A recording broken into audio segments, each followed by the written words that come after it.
Welcome to Nevada Newsmakers. On the broadcast today, Jesse Wadhams joins us. He's a partner with Black & LoBello, the attorneys at law firm. He's here for the whole show on the all-new Nevada Newsmakers. We started this community garden to grow more than fresh food. We're growing a stronger, healthier future in Nevada, but not without help. Tom Steyer knows real change starts at the grassroots. That's why he rallied Nevadans to win clean energy and teamed with farmers to bring fresh produce to public schools. As president, Tom will unite us to save our planet. That's why I'm caucusing for Tom. I'm Tom Steyer, and I approve this message. Like a traditional handmade basket, retail is woven into the fabric of life in Nevada. From big box to mom and pop, retail supports our communities in countless ways. Jobs for the disabled, team uniforms for kids, help for the elderly, and so much more. Retail employs over 1 in 10 workers. Retail supports Nevada, and we support retail. RANNV.org. Pro Group Management offers workers' comp services to a growing number of industries.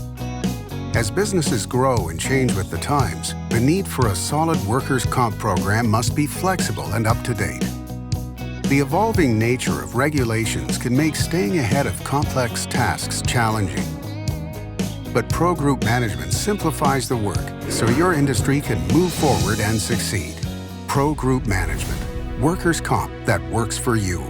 Truck drivers are some of the hardest working people you'll meet, delivering over 70% of America's freight and 92% of Nevada's. When there's a natural disaster, they're delivering critical supplies to help those communities recover and rebuild. Every sector of the economy and our nation's military rely on truck drivers. So let's take a moment to say thank you. On the open road or city streets, our truck drivers are rolling to make our economy and our nation stronger. Trucking moves America forward.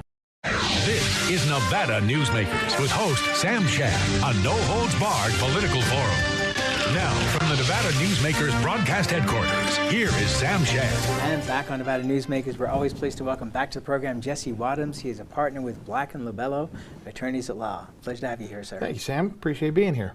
So, the CCEA comes out with 2 initiatives, one to raise the gaming tax by a couple of points, and one to raise the sales tax in Clark County. Where do you think these 2 are heading? Well, quick correction on the sales tax component. As I understand that initiative, that it would be the entire local school support tax component, so it would raise across the state. Across the whole state. I was told otherwise, but that's fine. I think. Well, I better make sure so for your viewers but that was my understanding. It was the entire state, but it could just be Clark County. That said, both of those initiatives, I mean, they're aggressive in how they sort of tackle the issue, right? CCEA has generally said that they want over $1 billion reinvested into education. As has the NSCA. They just have not agreed on the method of doing it. Yeah. I do think that the sales tax component, I think that's going to be a very tough sell to folks, especially as you're starting to approach close to 10% sales tax in Clark County. And obviously, again, the gaming tax raises different issues. We have a very competitive gaming market in this state, and I think, so I'm no fan of doing things by the initiative process. The reason why we have elected legislators and a governor and folks to look at these things is so you can vet these things and talk about how they work. But I think we'll probably be seeing the lawsuits to get in front of these initiatives pretty soon, and then whether or not they'll actually go out to the field with a signature gathering campaign, that's another question, and will there be a blocking campaign on either or both? As you look at the initiatives as they are, I presume you've looked at them as they are written so far. Do you think they passed the single issue rule right off the bat?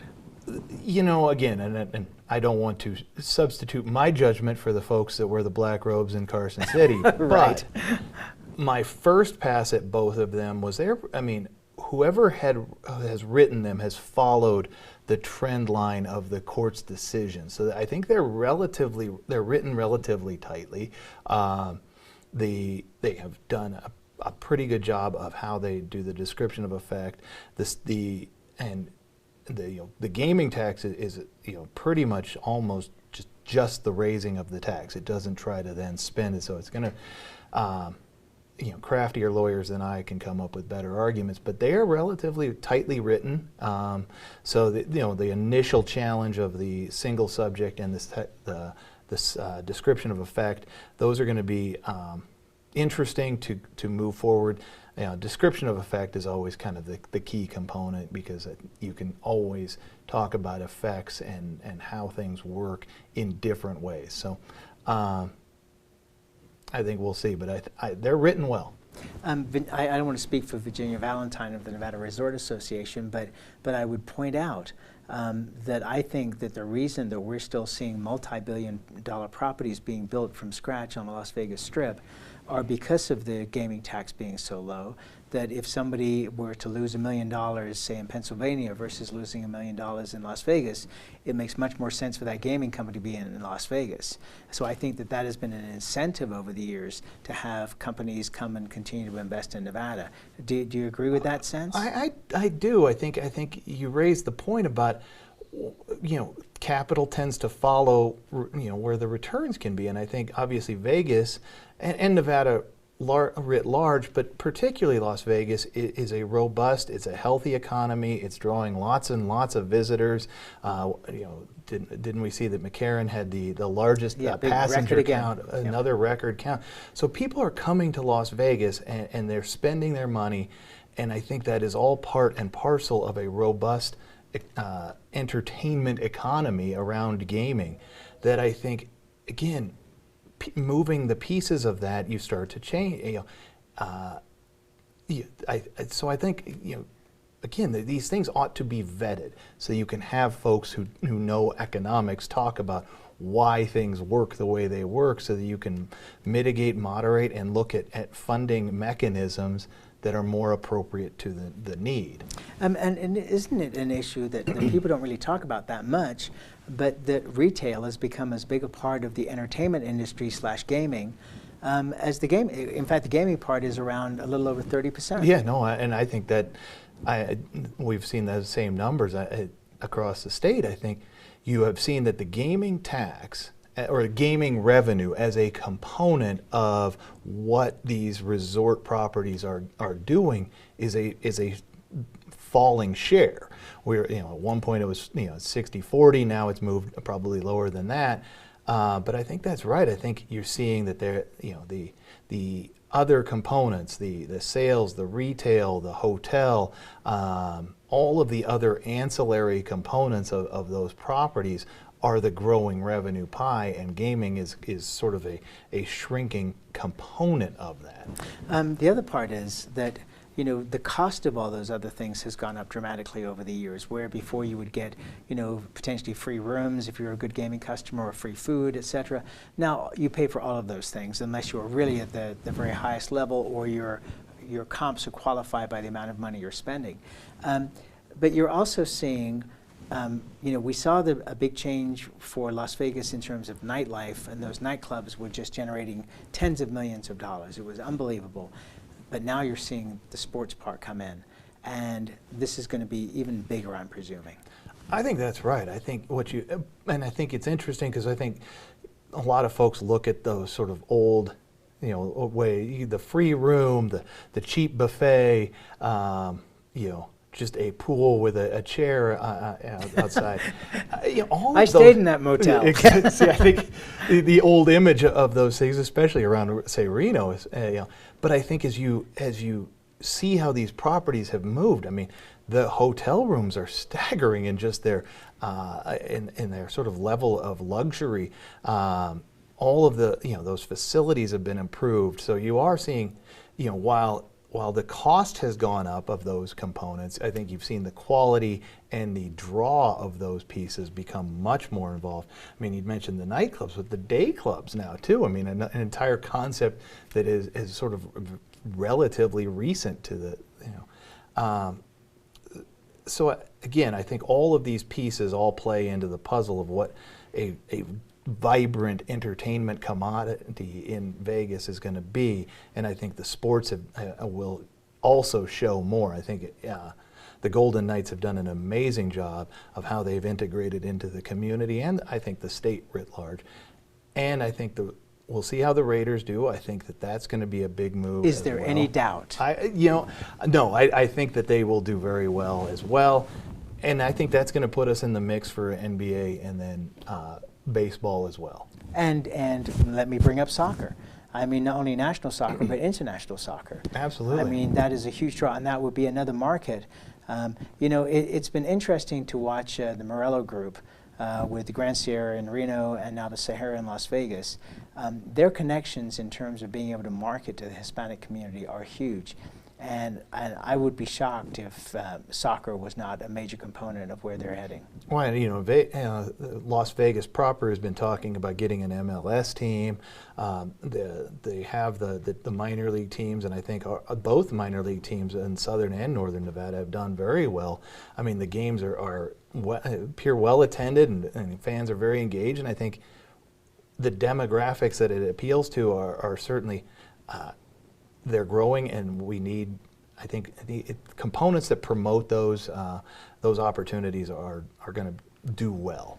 Is Northern Nevada at this point too competitive? Because, to the point where we may not see any new properties growing up in Reno, just because you have so many, refurbished properties and big players competing with each other. I don't know. If we're talking specific to gaming, I think it's going to be relatively difficult for somebody to open a brand new state-of-the-art casino in Northern Nevada. I don't know that we quite have the draw for that component anymore, which is why you do see sort of the transition to the other components of what Northern Nevada brings, the outdoor life, the craft brew, the Midtown, and all of those, I think, sort of more tech, startup, those sorts of appeal.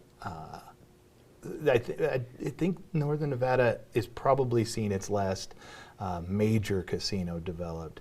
So you don't think that Stations is going to move forward at some point with their two properties? I don't know. I don't know that how it would look, whether or not they would do a full resort casino or they do some kind of smaller property.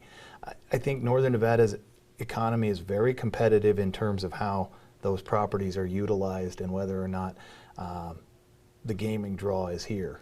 Anthony Marnell III, when he purchased the Nugget, had big plans in mind. Now he has the second largest entertainment venue and putting together an all-star lineup for his concert series. The Nugget was not competitive for many years, and now, boom, it's right there. Well, I think that's what we're going to see is reinvestment in the current properties. I think what GSR has done, what the Nugget has done, what they're doing with the Row, all of these things, the reinvestment, the putting more money, more of the amenities that folks are sort of getting in the Southern Nevada casinos. I think as those add to the current properties in Northern Nevada, I think we will see a good reinvestment and more of those entertainment, those components of the experience that will follow along for those properties to do well. With the sale of Harrah's Reno, and that property, not only is it the Harrah's Reno property, but it has this huge plaza that used to be Harold's Club and the Nevada Club that have been sitting empty as a plaza for many, many years. What's the conversation about the opportunities for that property to be fully developed into something new? Well, I think what I've seen in the renderings and those, with the idea of what the folks kind of are looking at, I think again it's a reinvestment into the downtown, which I think is good. I think we need more reinvestment into that downtown core to bring people for other reasons. So I think it's interesting. Obviously, that is a big piece of property. It is a fairly historic piece of property, obviously, with Harrah. So, whether or not it looks different than the gaming market and more similar to, say, the Whitney Peak. But I think, again, the reinvestment, the opportunity to put maybe some office space, the opportunity to put some downtown living, you could with that space create a lot of opportunity with maybe a grocery store or those components that will start to bring people downtown, which then in turn I think yields more opportunity for the current property. So for the viewers and listeners in Southern Nevada to this program, Whitney Peak is a non-smoking, non-gaming hotel in downtown that is beloved by the tech industry. Mm-hmm. So when executives from Tesla and Panasonic and these others come to visit the Gigafactory, they're staying at the Whitney Peak. By and large, staying there. They repurposed their entire gaming floor into a restaurant and music venues. And so, again, I think there will always be a place for the resort properties in northern Nevada.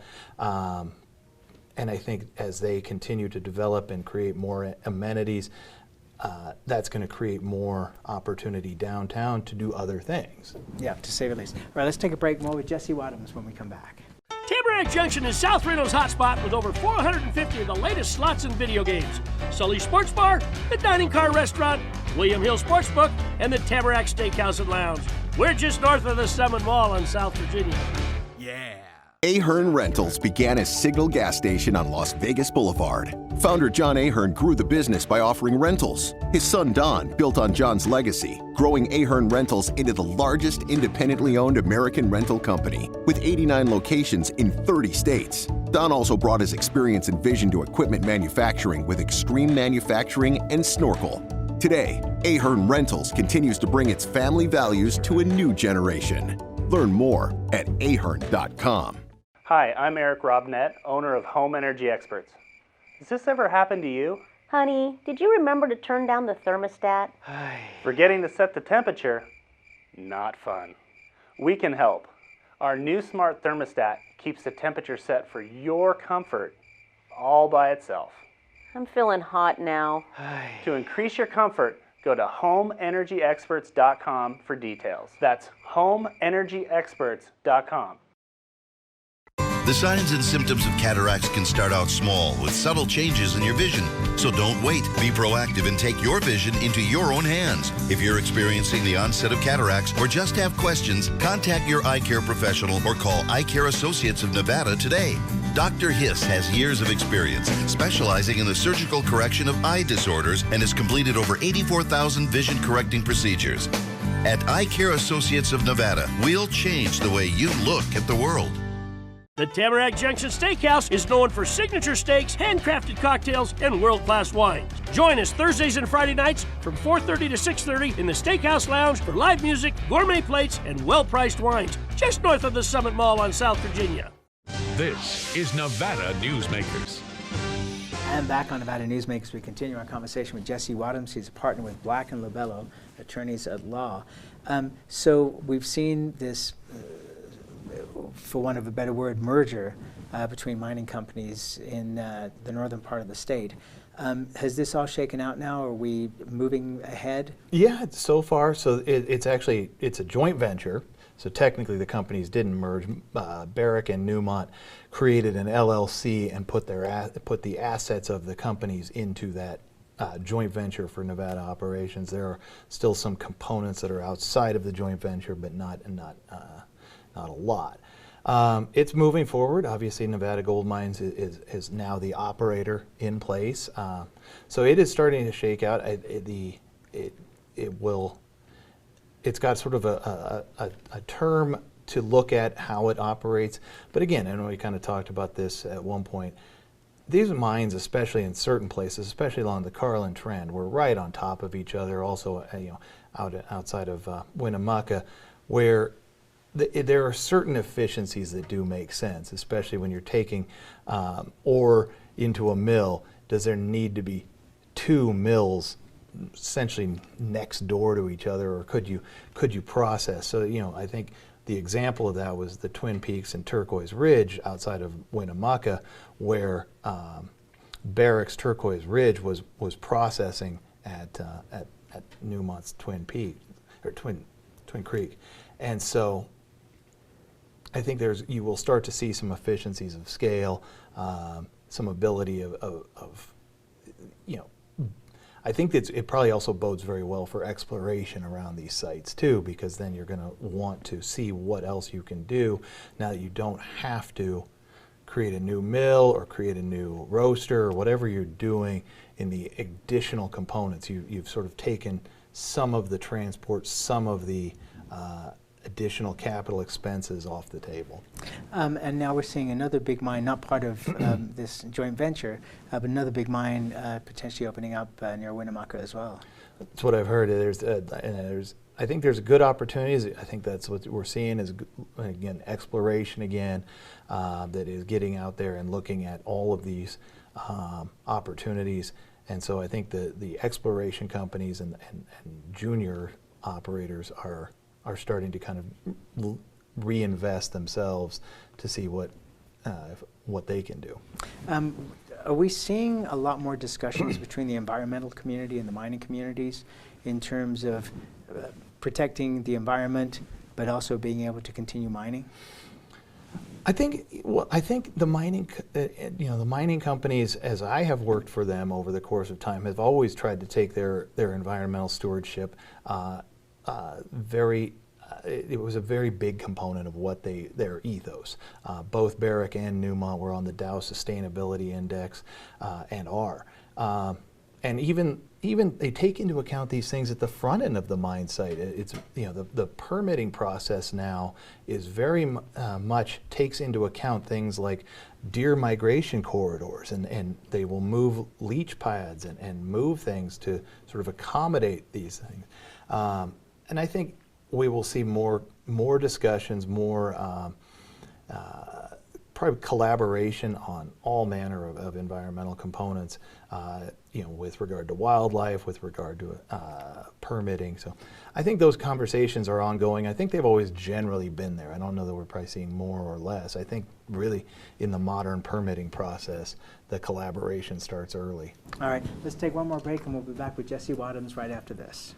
Take a look at this. Tom Steyer. Tom Steyer. Surging in Nevada. This is working for Tom Steyer. Surging in South Carolina. I don't think it's just resources. Surging in 2 new polls out of Nevada and South Carolina. Polling at double digits, up 11 points from October. That is dramatic. I'm saying we have a broken government. That's what's going on in Washington, D.C. It's been bought by corporations, and my question to the American people is, who do you think is going to change that? I'm Tom Steyer, and I approve this message. Can't do it. Stupid, like my mom. We can't do anything at Mommy's because you won't pay child support. Dad said you cheated, and he's not even sure he's my dad. Mommy said you left both of us, so she isn't gonna let me see you. I look just like my father. I'm divorce attorney Marilyn York, and I may represent men, but hate has no gender, only casualties. Please, stop sacrificing your children in your war against your ex. Hi, I'm Dave Newman. Remember me? I used to be the house detective, and now I'm a realtor, full-time at RE/MAX Realty Affiliates. A lot of people ask me, how's the market? You know what? It's fantastic. If you're even kicking around the idea of buying or selling, give me a call. Let's talk about it. Call me at RE/MAX Realty Affiliates and just ask for the guy who used to be the house detective, Dave Newman. Everyone is talking about opioids, but they're not the only drugs that can be harmful if taken in large quantities or not as prescribed. You also need to be aware of side effects from anxiety drugs, muscle relaxants, sleep aids, and stimulants. Mixing prescription drugs with other drugs or alcohol can be dangerous. If you take Ambien with a glass of wine, it may be enough to stop you from breathing. Prescribed drugs can be just as dangerous as illegal drugs. Take medications only as directed. This is Nevada Newsmakers. And back on Nevada Newsmakers, we continue our conversation with Jesse Wadhams. He is a partner with Black & LoBello Attorneys at Law. Brad Crowell, head of the Department of Conservation and Natural Resources, was on the program. And it sounds like there's a whole new look at the way we utilize water in the state. How does this affect mining, et cetera? Well, I think it's going to affect all of us. I think and it's an interesting area. It's an area I've started to try to learn more about, because Nevada water law, Western water law, is fascinating in how we have sort of approached usage. we are going to have to see the law catch up with where science has to go, because what we need to look at is the entire basin, groundwater and surface water, and look at managing all of these components together. And so Nevada law is going to be changing in certain ways to make sure that we are keeping up with science, keeping up with how we understand hydrology, especially in now the driest state. So I think ultimately we are going to deal with this not just in mining, but it is going to be a mining issue, certainly because of dewatering and the movement of water. But understanding basin hydrology and appropriation within basins is going to be, I think, the next big issue of the next decade to 2 decades in this state. So it's actually an area I've been following along fairly closely, just to make sure that I understand how the law is going to change going forward. And we will be there hopefully for the next 20 years to discuss it. I hope to be there too. Thank you, Jesse. Always a pleasure to have you on the program, sir. Much appreciated, Sam. And we'll be right back. We have a president who thinks everything is about him. His tweets, his golf courses, his ego. But I think the job is about you. Your health care, your schools, your security, your families, and your future. I'm Amy Klobuchar. I'll be a president and a commander-in-chief who restores decency to the White House and gets things done for you. That's why I approve this message. Hi, my name's Marilyn Miner, and I'm sure you'd agree that Nevada's a very special place to live. I was born here, and my husband and I have raised our family here. I feel it's a privilege to live and work in the Truckee Meadows. I especially enjoy helping my clients reach their real estate goals. Sometimes the smallest details provide the greatest satisfaction. I'd be complimented to talk to you about your next move. Call Marilyn Miner at Dixon Realty, 742-1280, or log on to marilynminer.com. Safety. We all think about it. You think about it when he buckles in, when you check your mirrors and put away your phone. RTC thinks about safety too. In fact, we create it. Center turn lanes mean fewer blind spots. Bike lanes keep cyclists and you safe. Roundabouts reduce injury collisions, and all these crosswalks are designed to keep families like yours safe. Safety is your priority, and it's ours too. Every day, in everything we do. Pro Group Management specializes in providing industries with the necessary components to satisfy and exceed workers' comp requirements. Every business has unique needs and specific regulations. Pro Group Management stays ahead of the curve, providing up-to-date services to keep your industry in top form. Discover how we simplify your tasks, improve efficiency, and reduce expense to keep you moving in a positive direction. Pro Group Management, workers' comp that works for you. You can now watch Nevada Newsmakers on YouTube. Just go to YouTube and search for Nevada Newsmakers and become a subscriber. We'll see you on the next broadcast. Thanks for watching and listening.